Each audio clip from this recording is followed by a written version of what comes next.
dangerous rhetoric. The time for action is now. That's not inciting a riot.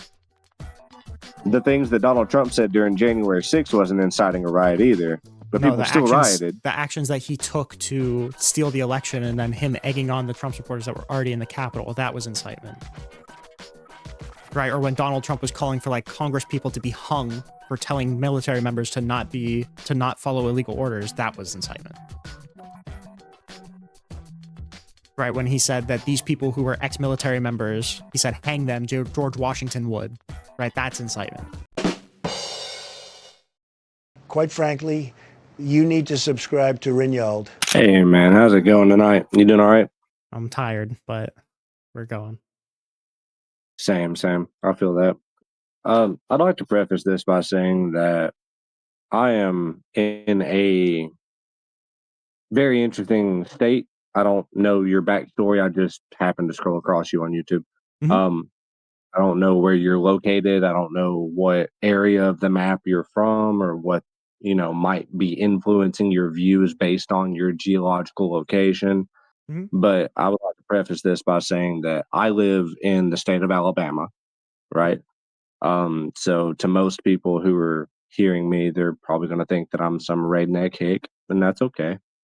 We all have differences of opinion on things, and I think that discrimination's wrong no matter what it is. If I discriminate against somebody because of the color of their skin, that's wrong. And if somebody discriminates against me because of where I'm from, that's also wrong. So yeah, I'm not gonna say anything because of where you're from. You're all good.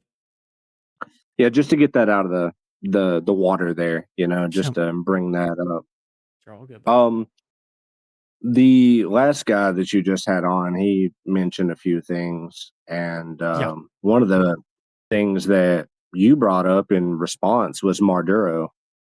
And I'm very curious as to why you think that removing Maduro from the Venezuelan equation is a bad idea. I don't particularly. So the reason that Maduro got brought up is he asked, do you think that Kamala Harris would be as aggressive on the world stage? And I said, no, right? I'm not necessarily going to commit to the fact that, and this is low conviction too, because I haven't read a lot about Venezuela. It seems like Maduro was a really bad guy. It seems like Venezuelans fucking hated him, and that's super bad, right? But I also don't know if I trust this government to make long-term decisions about any sort of planning beyond, or any sort of planning long-term at all, because they can't run this country. So I don't know why I'd expect them to run Venezuela well. That's the first thing. And the second thing is that handing the reins down to his vice president, who is cracking down on people who are anti-Maduro, seems like it's doing the opposite of what was good about deposing Maduro. Right. And I mean, I understand that. And it seems like we agree that maybe Maduro wasn't exactly the right man for the job in Venezuela. Here's one of my big questions as part of a debate topic. Are you pro-democracy? Yes, generally. It's a complicated question, but yes, generally. Generally, though, like, do you think democracy is good for other countries? Yes, generally. Okay, so the idea is that if you follow the paper trail, and I know you've already said that you pretty much agree that Maduro might not be a good person, but if you follow the paper trail, seems like he stole the Maduro election. Stole. Yes, absolutely, he stole the election. It's pretty much like there. The case. Yeah. So, what would be your opposition to us interfering in Venezuela other than us governing Venezuela? Because I don't think that the plan of action here is to govern Venezuela as much as to try and liberate Venezuela. I think the goal here was just to make America look strong. I think this was literally just a I'm swinging my big dick around action. I don't think we actually had any plan for the region. I think if we did have a plan for the region, we wouldn't have put his vice president in power. My opposition to interference in Venezuela is that I don't trust the leadership to do it well. Like, in principle, I don't know if I necessarily have a problem with interference in Venezuela beyond, like, it's probably against international law, and I think that's generally important to uphold. But, like, principally, I don't know if I have a huge problem with it.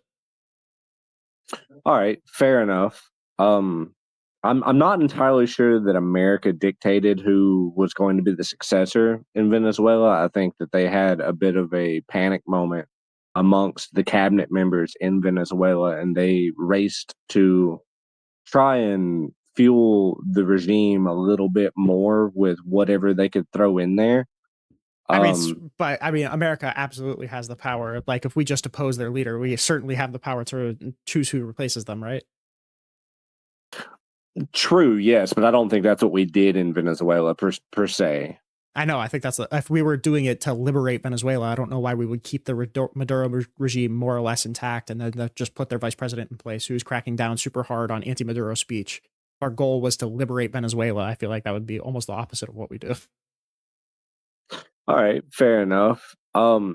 You also made a lot of references to people who identify as MAGA. Yes. You made a lot of references to people who, support the current regime. Yes. As most might on your side of the fence refer to it as. Mm-hmm. My question is there not a slightly double standard here for the idea of, we could also classify the leftists who are creating riots in the street as a regime? The difference is that when I make characterizations about MAGA, I'm making characterizations about people who support Donald Trump. So I'm using the actions of Donald Trump to characterize what they support, right? So if I'm defining MAGA as people who support Donald Trump, then I feel like it's fair to characterize the people who support Donald Trump as supporting the things that Donald Trump does, right? Whereas if you're trying to lump in like some fucking retard rioter in Minnesota to my beliefs, I don't think that's fair because I never committed myself to the position of agreeing with everything that anybody that ever defines themselves as the left, like agreeing with that action. Right. And I think it's pretty clear that you don't particularly place yourself on the list with the usage of the R word there. Usually I don't hear that from people who identify with the left. So that's interesting. So to be clear, I am on the left in that I am a Democrat, but I am a Democrat not really because I love the Democratic Party. I like the Democratic Party, but I don't love the Democratic Party. I'm on the left because right now the right is so far off the fucking cliff that we're supporting somebody who's anti-free speech, anti-due process, and anti-democracy. So I'm going to choose the only sane party left, and that's the Democrats. Okay, so I think a few counterpoints that I would have to make with what you've just said, right, is you said anti-free speech. Yes. I hate to bring this up. If I'm breaking a rule here or if this is a topic that you don't want to talk about, I will happily change the topic. You're all good. But one of the most famous and, I would say otherwise powerful and most known figures who was all about free speech was Charlie Kirk. Mm-hmm. Yeah, and I constantly called out the people who were justifying his death. I think that was fucking insane.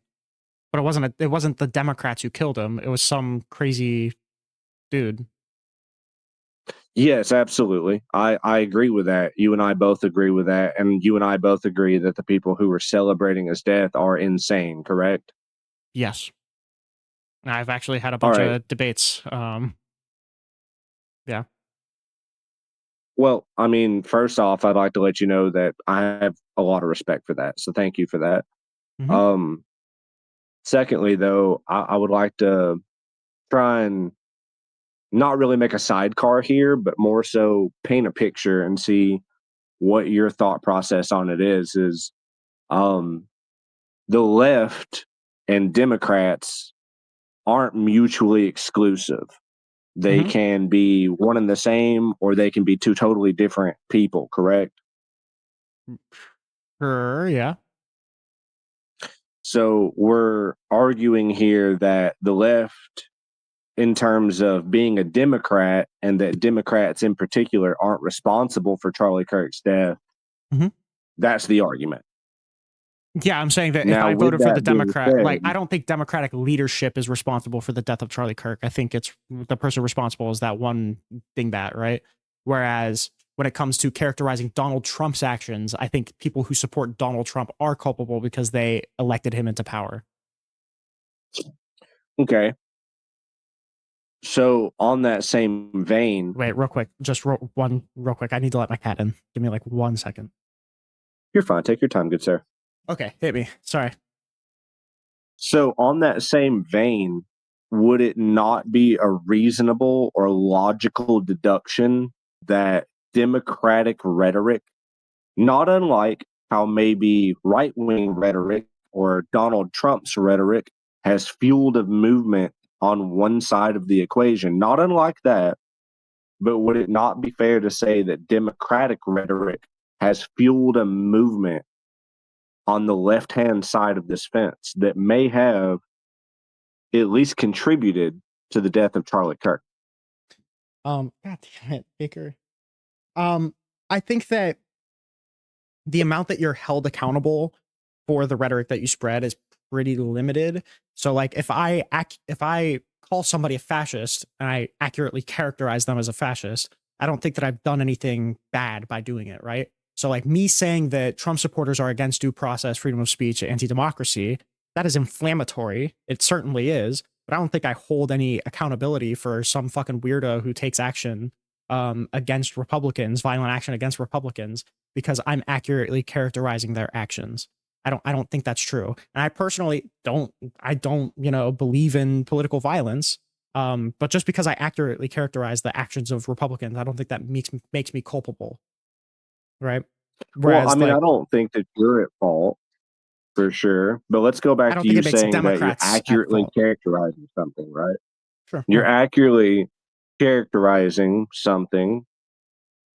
And when you say you're accurately characterizing somebody who's against due process, isn't the due process to be nominated into the primary? No. It's not.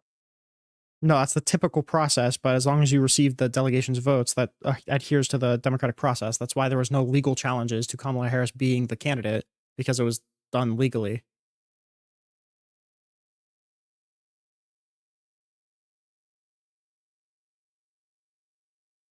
Okay. Um, do you think at some point the way things are done is just the way things are done? Yeah. Well, has everyone in the last 50 years been held to a primary vote? Yeah. But I'm saying, So like, this would be when the it comes to first violating instance. due process, right? It doesn't violate due process by going through that a different primary process. I don't think that's a violation of somebody's due process rights. I don't think you have the right to go through a primary election. I don't think that's a right that's held. Like literally, legally, I'm being 100% serious. The DNC could pick their primary candidate based off of who's the tallest, and it would be 100% legal as long as there's an election at every state's level, right? So as long as there's a Do general you election think in all of the states, that's legal. That's not a violation of due process rights. would you agree with the DNC if they pick somebody based off height? No, I think that's really fucking stupid. So we probably shouldn't agree with people who pick somebody based on their gender and race. No, because Kamala Harris was not chosen because of her gender and race. She was chosen because she was Joe Biden's vice president, and Joe Biden had to step down because he was uh, hemorrhaging support in the Democratic Party. So he stepped down, and in order to retain all of the donations to the Biden campaign, they had to give it to Kamala Harris because she was a part of the same ticket. Do you Right. think So she I spent wouldn't those want donations wisely? probably not. But I wouldn't want Joe Biden to continue running because I think he had no shot in hell of winning. Right. So I'm fine that he stepped down and handed the reins to his vice president. I think that's fine. Okay, let's move on to another topic if we can. Sure. Let's talk about open versus closed borders. How do you feel about that? Depends on I think people kind of get lost in the sauce when they're talking about politics and they oversimplify terms. I think when people say closed borders, they don't really know what they mean. And when people say open borders, they don't really know what they mean. America has never had a fully closed or a fully open border. Um, so when you say closed borders, I don't even know what is being isolated there. I think people just want deportations, and I think they're misguided. I think that Joe Biden's policy, like the thing that he was trying to get through Congress, was generally an okay solution to the problems that we were facing. I think it's definitely preferable to the unnecessary, super expensive, super divisive ICE raids that we're seeing right now. Okay, super divisive ice raids. Yeah. Why do you think they're so divisive? Because people don't like militarized policing. When they see military coming through with like giant fucking SWAT gear, like rolling fucking tanks through their cities with giant guns that they're pointing at people if they don't like it, right? Like Americans just generally do not like militarized policing, and all of the studies that we've seen that study, the relationship between public trust and militarized police show that Americans just don't like it. It's not something that Americans like. It makes people feel scared. So it's not surprising that a super militarized federal police force rolling through and picking up random people who, did crimes as innocently as coming into the country illegally like 10 years ago. The American people don't like it. I can understand that. I'm a very logical thinker. Mhm. I'm very much on board with patterns and recognizing patterns.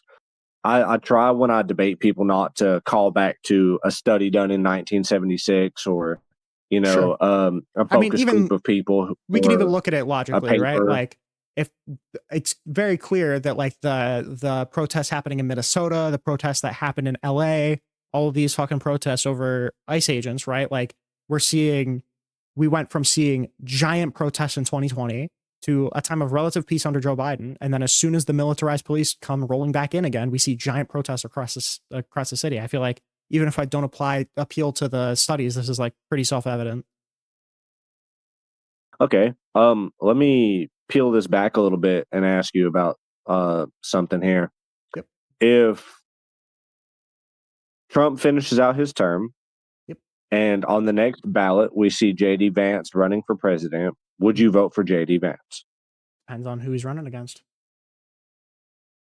Okay, that's a fair answer to that. The reason I ask is because it would put the vice president under the current president running for the next presidential term, correct? Yeah. And you mentioned that, Kamala Harris was, or I should say Kamala, I'm sorry, I don't mean to, You're all good. I don't infringe care. upon her name. You're good. I'm just trying to watch my P's and Q's here, but I Mhm. would like to point out that you mentioned that she was the vice president of Joe Biden. Yep. Joe Biden was the vice president of Barack Hussein Obama, correct? Yep. So during Obama, who ran for two different terms, Yep. during his administration, he put together a Mhm. collective effort that was a deportation effort. Kind of, yeah. Kind of. It was all over the news. He gloated Well, about it. He bragged about it. his deportation efforts were in different character, right? What Donald Trump is doing is he's trying to seal off the border and deport all of the people who are here illegally, even if they've established themselves. Whereas Obama wasn't doing ICE raids in the way that we're seeing the Trump administration do it. Most of his deportations were done through expedited removals, which are basically border turnarounds. So if they see somebody who came into the border improperly, they'll just turn them around. There were news stories that I watched myself where Sure, I'm just Obama did press releases. the nature of their deportations are different. So I agree that he engaged in a deportation campaign, but it wasn't of the same nature as Donald Trump's. Okay, let me make a comparison here. If Mhm. I shoot somebody Yeah. for stealing my shoes, would you agree with me that they deserve to be shot? No. If I shoot somebody because they held a knife to my daughter's throat, would you agree that they deserve to be shot? Yes. Because the nature has changed, correct? Correct. And there is a massive difference between one act and another, and there might be a bit of an escalation in the situation, correct? Yes. Yep. So, with that being said, somewhere in the ballpark of 10 years ago, we had less people in the United States who were here illegally, and Barack Obama was still very much, he led a whole campaign about getting rid of people who were here illegally. Yes, but again, most of his deportation numbers actually in practice were not going through and removing people who have already set up a life here. It was turning around people who Yeah, illegally dude. crossed the border. It was expedited removals. From the last number that I seen from an old video that surfaced in a press release from around 2016, it was somewhere in the ballpark of 3 million people gotten out of the country. Yeah, yes, but you're citing deportation numbers, right? So deportation numbers aren't all the same. a deportation, like a deportation of somebody who's been here for 15 years with a wife and kids is different than a deportation of somebody coming to the border and then getting turned around, right? But Well, both of those will be counted as the same number. the point I was trying to make is, do you think perhaps, going back to my comparison, that the situation may have escalated to a new level of intensity now, and that might be why there's a different characterization of it, a different nature? Um, I understand that that's the perception. I still don't think that whatever situation we're in, it justifies the ICE raids. But I do understand that that is the perception that people on the right have. Yeah. Well, I mean, is it the perception that people just on the right have, or do you think that there might be a few liberals tucked in there? There might be a few Democrats tucked in there that also maybe feel the same way. I mean, That want the ICE raids, I think it's pretty minuscule. well, that may think There's that this definitely, is there's a different definitely, nature now. sure, there's definitely Democrats that want immigration reform. I'm one of them, right? But immigration reform is separate than mass deportations. That is true. Um, what are your views and opinions on the fraud and scamming that is happening in Minnesota? Somebody broke the law, the DOJ should go after him. Okay, in that we agree. So you're not denying that that is happening. It seems like there's a problem with the what was it, the Save Our Future fund in Minnesota. It seems like there was a problem there. It seems like the DOJ was going after it. I disagree with the heavy politicization of it, but I mean, I think even Tim Walz would agree to you that there was a problem with fraud in Minnesota. Okay.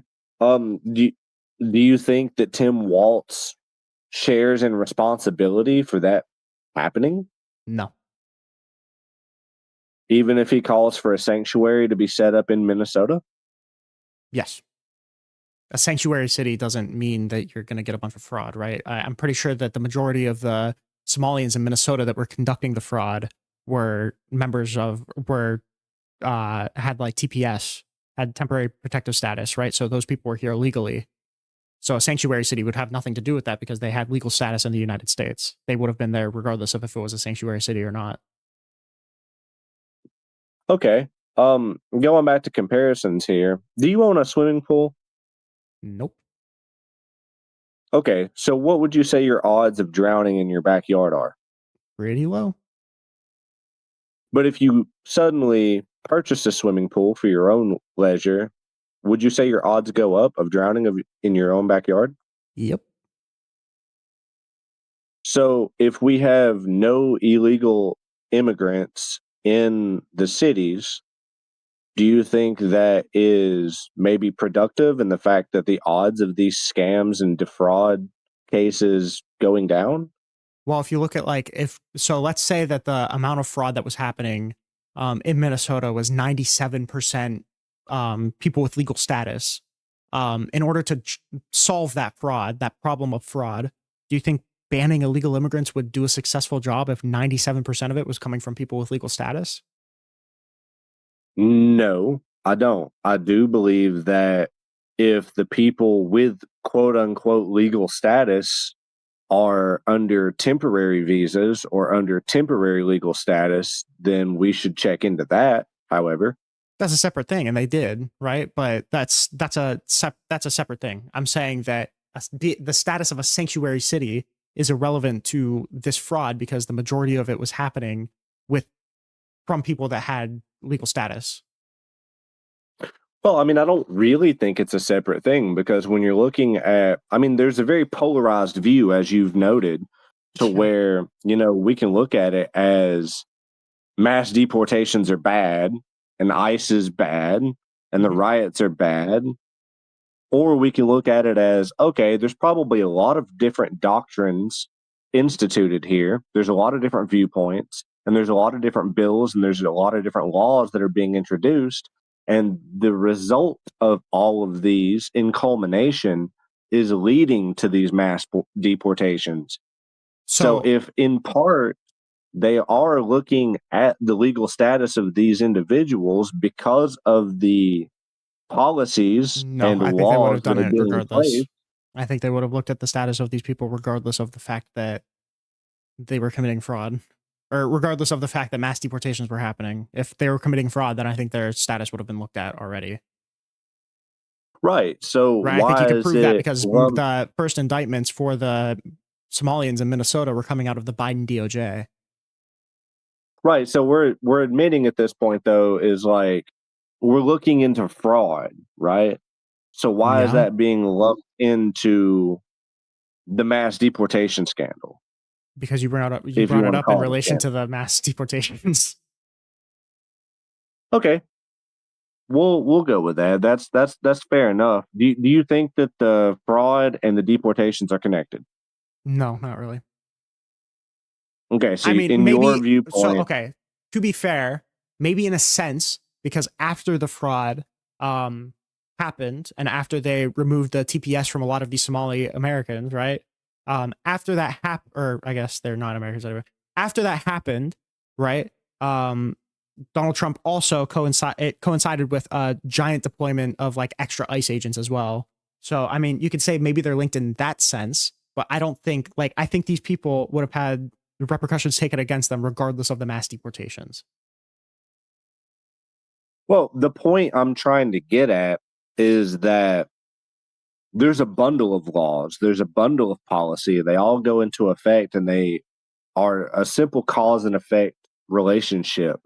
Mm-hmm. And the fraud may not be connected to Barack Obama's deportation or Donald Trump's deportation, but the fraud might be limited or brought down Yeah, by I don't think the so. effort of either. I don't think so because most of them had And temporary protected status. Right, they weren't subject for deportation until their status was revoked. which the status being revoked is part of those laws that go into this program. No, I don't believe so. Also, cringy. Fuck off, buddy. 1v1s. Lock in. You know the rules. Come on. I mean, I'm okay with it. I don't No. mind it. No, he knows. He knows. I'm trying to have a spirited conversation, really, and This fucking kid. I don't understand. Okay. I need you to level with me, okay? If you join a Discord call and then you get immediately kicked, is your instinct to join back?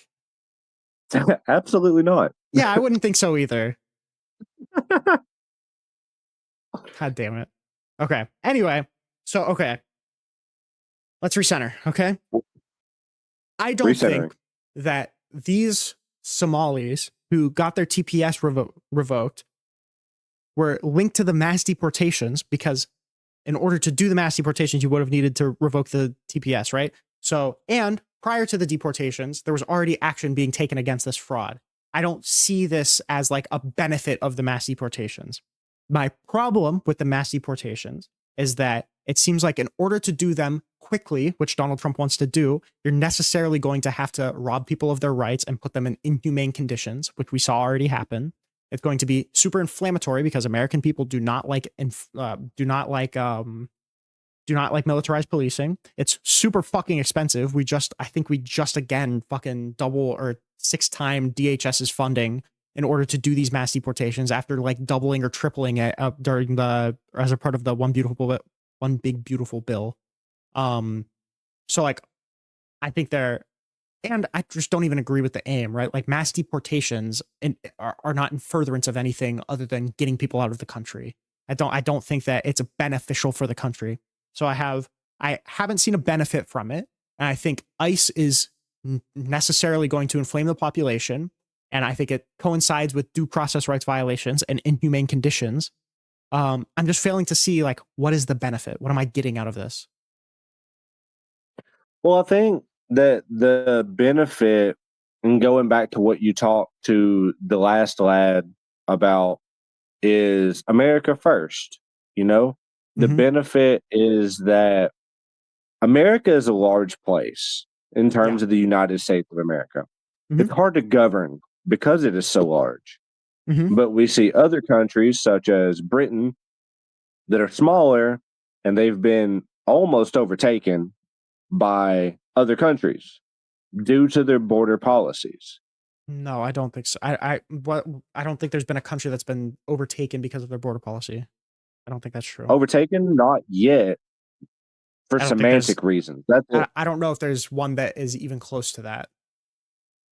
Really, you don't think that the wow, you don't think that Europe is having a problem with Middle Eastern people? Having a problem, maybe. I don't think they're close to like a fucking Muslim insurrection, right? Like, I don't think we're anywhere near that. Are you familiar with Takaya or Takia? Nope. So in the Quran, there is a step-by-step instruction manual for taking over countries and murdering the. And it's not viewed. I will make a statement. I don't think all Muslims are bad. I don't think that all believers and followers in Islam are bad.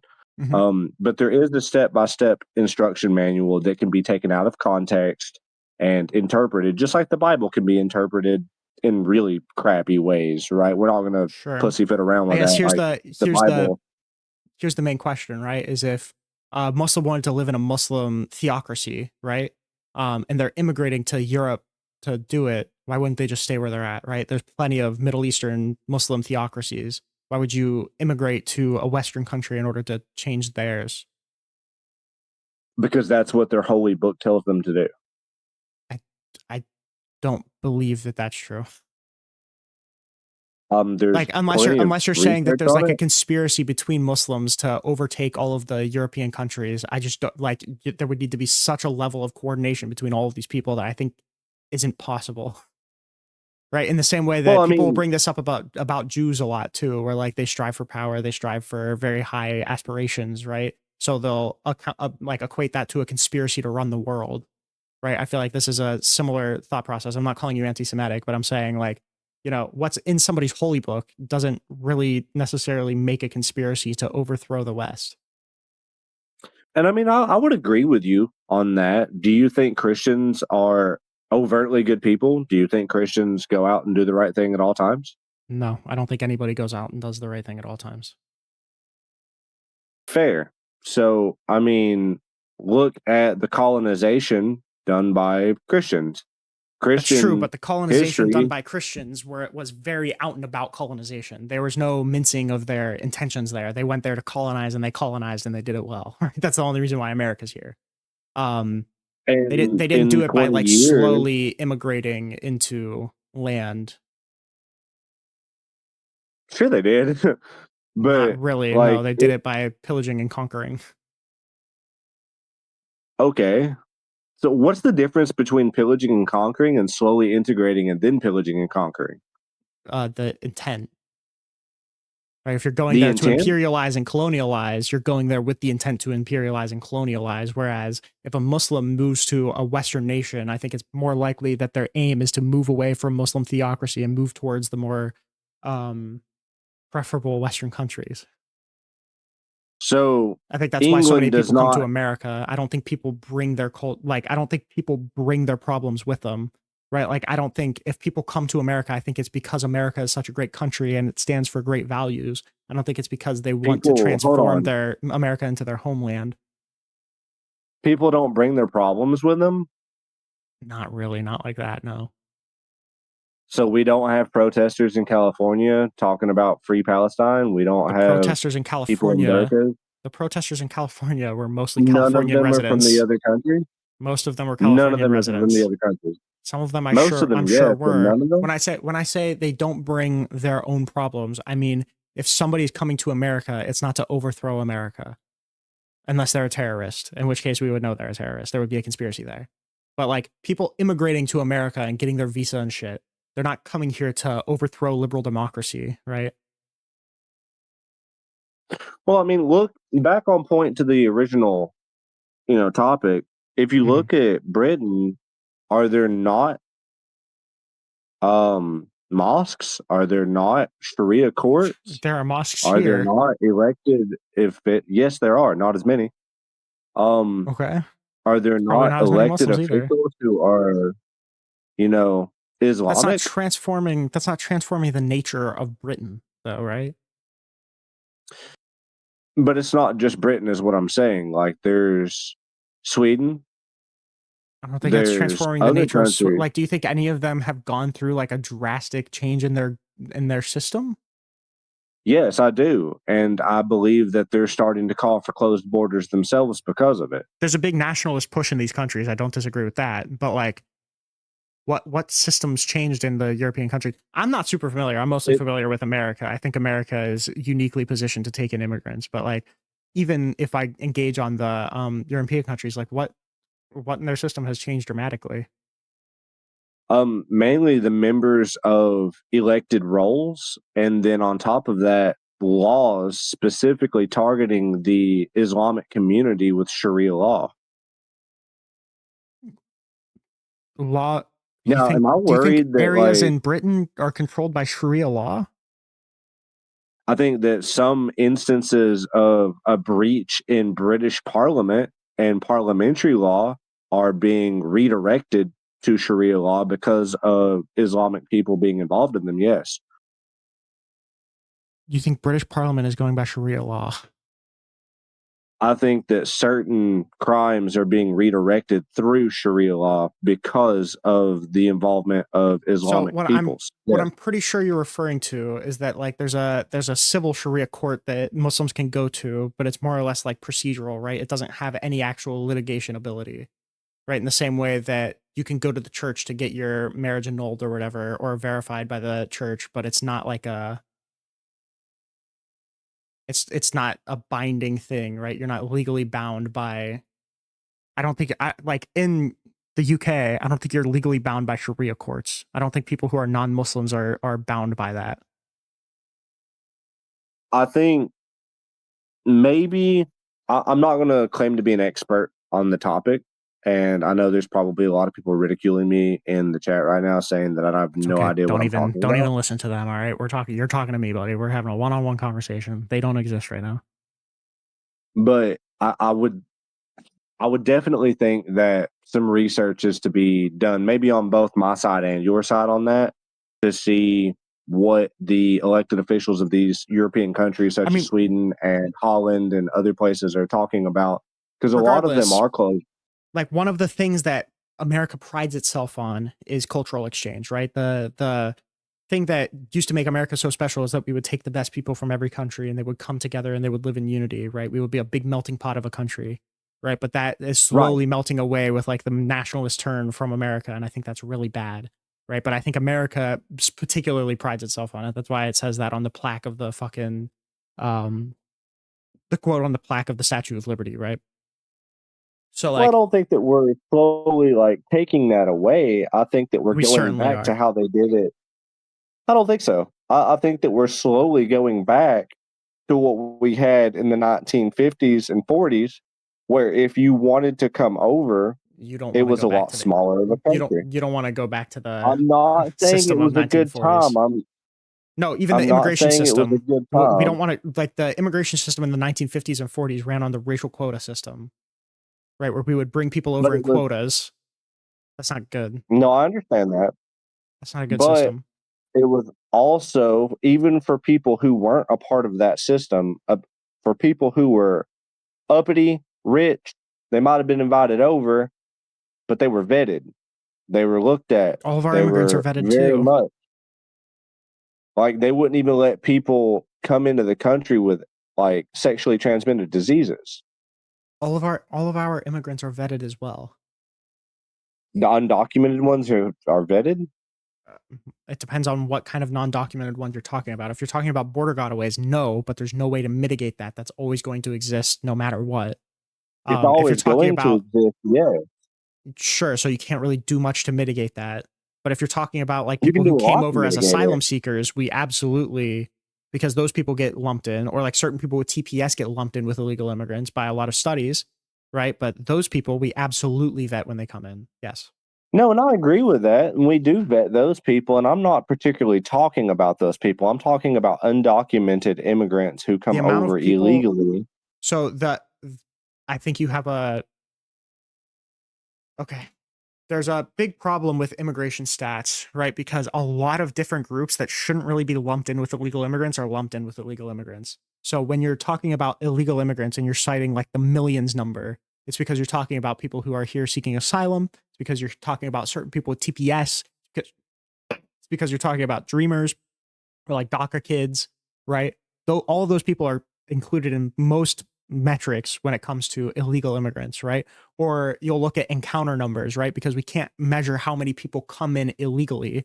So you might be looking at encounter numbers, which can count multiple people as multiple, or one person as multiple encounters, right? One person can come to the border, get turned away, and then come back to the border and then get turned away, and that's 2 encounters, right? So encounter numbers are also inflated and not great, right? Because people who come here and seek asylum are also counted as encounter numbers. So when you're talking about strictly border gotaways, that's like people who literally just come here illegally, no interaction with border patrol, nothing, right? Those kind of people are incredibly small. There's not, I would be, hold on. All we have is estimates, but like estimates for border gotaways in 2023.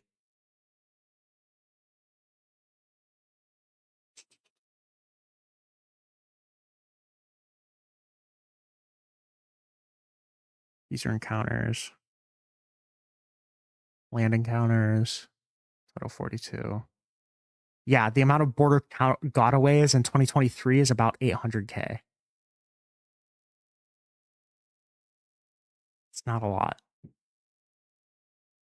I mean, it certainly is a lot, but here's where I'm looking at it. It's not in the Is like, millions. again, I try not to. I'm sorry. So it's not in the millions, right? So like this idea of illegal Oh yeah, immigrants, no. like this idea about the amount of illegal immigrants we have, I think is skewed by the like Well, academic 800K numbers. is close to 1 million, and again, I try not to pull statistics because statistics can be skewed. I try not to pull research paper from this college because theocracy can be misconstrued.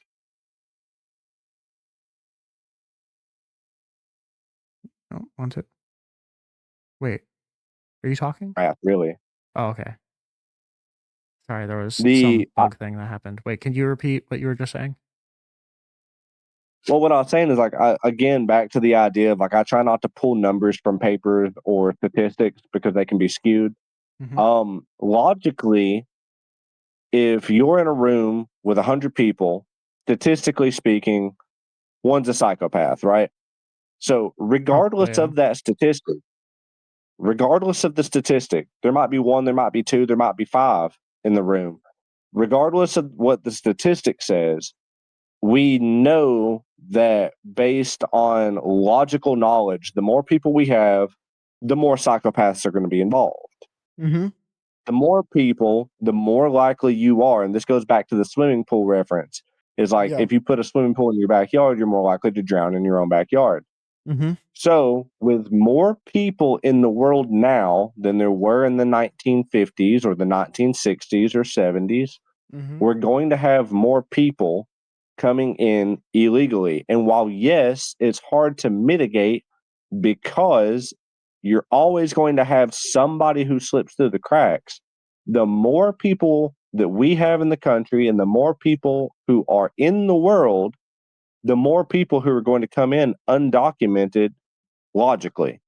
And eventually you have to do something about it, correct? I think your analogy was actually a little better than you thought, right? Because like, let's say I get a swimming pool, right? What you're saying to me is that just because it increased my potential of drowning, like 0.1%, that means I shouldn't get a swimming pool. Right. And I can point to all of the benefits that could come from the swimming pool, right? Just like I can point to all of the benefits that come from immigration in general, or the current rates of immigration that we have. Point to all of the benefits from that. I don't know why we would take this like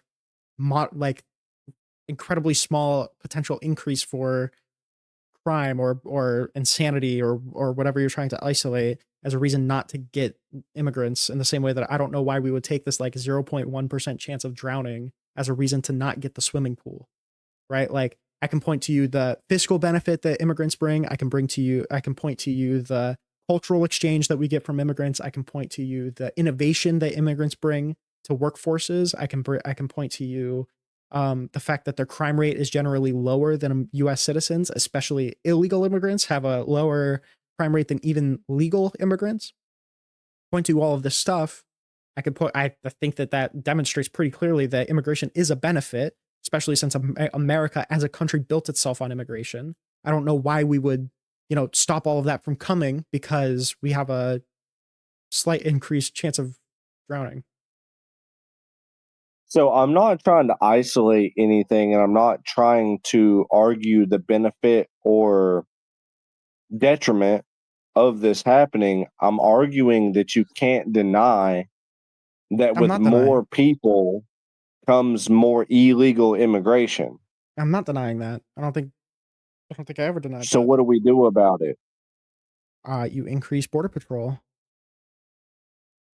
Which would be There's ICE only so much agents. that you could do. No, border patrol and ICE are separate things. Okay. So immigration's customs enforcement That's and ICE. border patrol are different. Yeah, CBP is different than ICE. Yeah, What ICE is is what is ICE is like the what does interior of the CBP country. stand for?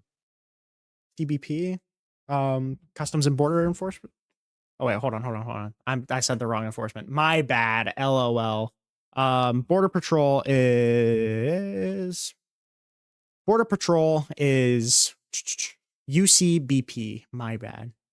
U.S. Customs and Border Protection. That's CBP. Oh fuck, I was so right. LOL. My bad. I was wrong about me being wrong. U.S. Customs and Border Patrol is CBP. They patrol the 6,000 miles of the international land border. ICE does deportation efforts within the domestic land. Okay. If not all of the illegal immigrants are on the border, why is there not also an increased need for ICE? Because we get to the dichotomy that I said again, where I feel like all of these ICE raids are leading to a bunch of bad outcomes, and I don't know what benefit we're getting for it, right? Like, what good am I getting when I know we're costing public cohesion, when I know we're costing a fuck ton of money in funding to DHS, when I know we're costing, the potential benefits of illegal immigration, when I know we're costing the rights of certain people, when I know that we're putting people in incredibly inhumane conditions, what benefit am I getting from that? Okay, let's make a comparison then. You Yeah. said that police and riot gear scare citizens, correct? I said militarized policing scares citizens. Okay, militarized policing scares citizens. Yeah. Do you think that the Antifa riots are scaring the citizens? Yep. Do you think that the Antifa riots that have led to people's cars being burned have put those uh, families in jeopardy and maybe in bad situations? Yep. Might even say you know inhuman Yes. situations, But subhuman here's the thing. situations. I don't support riots. And I respect you for that. Like that's good. But like my call to action here and what I'm trying to say is like people disagree with ICE, and that's okay. You're allowed to do that. People disagree with Antifa and their riots, and Sure, but that's okay. You're allowed I'm to do looking for a that. justification for the support of ICE, right? That's what I'm looking for. I'm looking for the justification for the support of BLM and Antifa. I don't support those things, so I don't know why you're asking me for You that. don't, but the left does. Do you support ICE? Define support. As in, do you think that the deportation raids are a thing that we should be doing? To get illegals out of the country, yes. Yes, I do. Right. So that's why I'm asking you that question about ICE, because you support the ICE raids. Whereas I don't know why you're asking me about Antifa riots, because I don't support rioting. But the party that you identify with as a Democrat does. First of all, no, I don't think the Democratic Party supports rioting. And two, I don't find it interesting to lump you in with your general side, because then we're just going to get to the point where you call me a KKK member because of the Dixiecrats, I call you a Nazi, and then the conversation ends. No, I don't think we need to get to that point. Well, that's what you're The doing right now. You're lumping me in with different people on the left that I don't agree with, and I don't know why. Whereas I'm asking you a question about your specific ideology. Okay, well, my apologies. It's okay. I'm trying to look at this holistically as this is a debate because I support Trump and what Trump is doing, correct? Yes, and I think it's unreasonable to do so. Yeah. And I think that the Democratic Party is unreasonable to support things that they do, even if you don't. Right. So I can point to you all of the successes that I've seen from voting for Joe Biden. I can point to you how Kamala Harris wouldn't have seen the same attack on Americanism that I see with the MAGA movement and Donald Trump. I can point to you all of the bad things that I've seen Donald Trump do. I can, point at all of that. It seems like what you can point at is like random people throwing rocks at cars. Right? Like I wasn't voting for a guy who's throwing a rock at a car. I'm voting for Kamala Harris. Who supported Ilhan Omar, correct? Supported Ilhan Omar. Yeah, maybe. And she is called for the riots. Where did Ilhan Omar call for a riot? I would have to look it up, to be completely honest with you, and I hate doing that because I don't like to break the train of thought here. But she was actually video recorded saying that we need to take the fight to Trump supporters and that the time for action was now. There's a lot of dangerous rhetoric. The time for action is now. That's not inciting a riot. The things that Donald Trump said during January 6th wasn't inciting a riot either. But people still rioted. The actions that he took to steal the election and then him egging on the Trump supporters that were already in the Capitol, that was incitement. Right? Or when Donald Trump was calling for like Congress people to be hung for telling military members to not follow illegal orders, that was incitement. Right? When he said that these people who were ex-military members, he said hang them, George Washington would. Right? That's incitement. Right? Saying we'll take the fight to them, that's not incitement.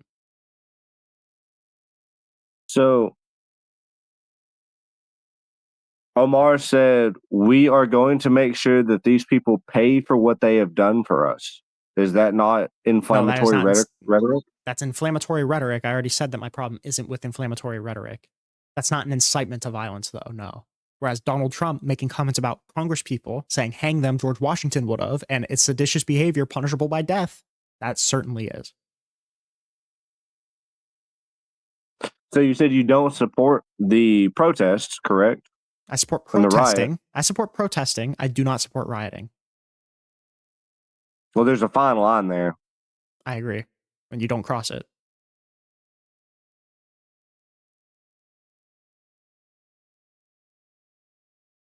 Yeah, I don't know. I've seen video to where it's very inflammatory, very, Again, my problem is not. The problem is that accurate statements can be perceived as inflammatory. I'm not interested in inflammatory. Well, I'm interested in inciting, and I'm interested in lying. Right? Whenever the right inflames rhetoric, it's unearned. That's the problem. Like when Kamala Harris or Joe Biden, I don't even know if they ever had. When somebody on the left calls Donald Trump a fascist, I think that's less inflammatory than when Donald Trump calls Kamala Harris a fascist, because the argument for Donald Trump being a fascist, or that maybe they're equally inflammatory, I think it's less bad because there is an argument for Donald Trump being a fascist and there is not an argument for Kamala Harris being a fascist, right? So it matters not only that something is inflammatory, but it's right, it's accurate, because I don't want to stop people from saying something because it's inflammatory, even if it's true. I don't want to truth police people. Okay, let's move to the idea of Elon Musk supposedly brandishing a Nazi salute. He super did. Okay. So you believe he did that? Yep. You don't think it was just an ill-timed photograph? Nope. And if I could show you photographs of Kamala Harris doing the exact same thing? Not interested in the photographs. I'm interested in the video. I saw the video of Elon Musk doing it, and he puts his hand to his chest, and then he points it out, right? In the same exact way that a Nazi would when he's saluting his troops. You're going to show me pictures of Kamala Harris waving to supporters. It's not the same. Okay, so I think where I would draw the line there is I've seen multiple people in rap videos do it too, and I never thought a single one of them was a Nazi. Right, but then when you tweet out something saying that like what did he say? It was like there was some tweet saying that the Jews are basically controlling the world and oppressing white people, and then he replies to that tweet, "This is the actual truth." And then he supports the far right party in Germany, and then he supports the far right party in America, and then he does a Nazi salute. That makes me think it's a Nazi salute. Yeah, I don't know. I think it's more so a very not so flattering photograph, even with the video of him doing Well, it's not. whatever. Yeah, it's just not. I It's don't. not just a photograph. It's a video. Well, again, you said that the intention is what matters, right? No, it just speaks to the context in which they did it. I don't think his intentions were that. I mean, he constantly signals support for the far right, and then he did a Nazi salute. I feel like that's not that crazy. Ilman Omar constantly supports the far left. Okay, the far left aren't Nazis, right? But if there was like a communist salute that Stalin used to do, and fucking Ilhan Omar was constantly like supporting communist governments in foreign countries, and then said that, like, you know, in response to a tweet saying the bourgeois are keeping down the proletariat, and she responded, "That's the actual truth," and then she did the Stalin salute. I would think she probably just did the Stalin salute.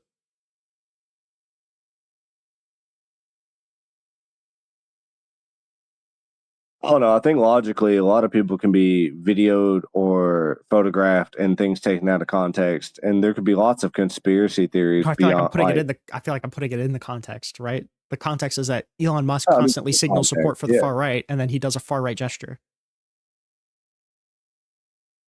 Well, I mean, it's your context. It's how you're perceiving it, right? I guess. Okay, listen, I love you, buddy. I gotta go to bed. If you ever want to chat again at some point, just let me know. Well, I Um, thank you for your time, and I thank you for the conversation, man. Thank you for keeping it cool with me. Yep, buddy. Love you. All right, man. Have a good night. He's not gonna say it back. Oh my god. That's okay.